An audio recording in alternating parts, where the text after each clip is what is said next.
Vous l'avez vu? Vous avez vu celle-là, celle-là, celle-là?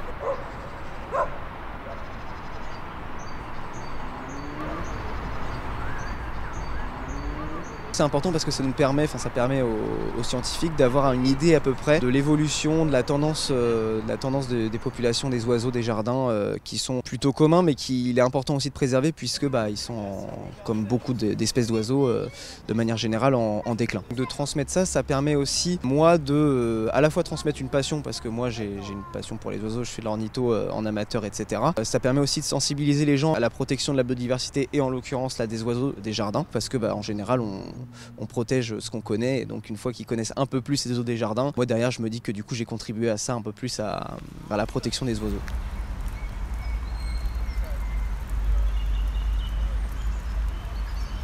Avec toutes des petites familles, on regarde un peu tous les oiseaux qu'on peut trouver dans le parc, qui se trouvent à côté de la maison de la pêche et de la nature et que eux ils pourraient retrouver dans leur jardin. Donc on a vu par exemple du moineau domestique, on a vu des jolies petites mésanges bleues, on a vu une corneille noire passer aussi, une perruche à collier, des mésanges charbonnières et des pigeons évidemment.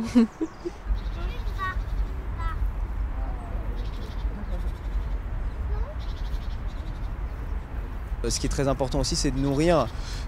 d'environ novembre, on va dire début novembre, jusqu'à début mars, mais de ne pas s'arrêter. Parce que quand on commence un nourrissage, les oiseaux vont se sédentariser à cet endroit-là, donc ils vont arrêter de se déplacer pour aller chercher à manger. Le risque, c'est que si on arrête le nourrissage, les oiseaux qui se sont sédentarisés vont se retrouver d'un seul coup sans nourriture, et donc d'un seul coup, on va avoir une grosse population d'oiseaux qui va se retrouver au même endroit et qui va devoir consommer le peu de nourriture qu'il y a sur ce secteur-là, sinon met en danger en fait les populations d'oiseaux qu'on cherchait à aider de base.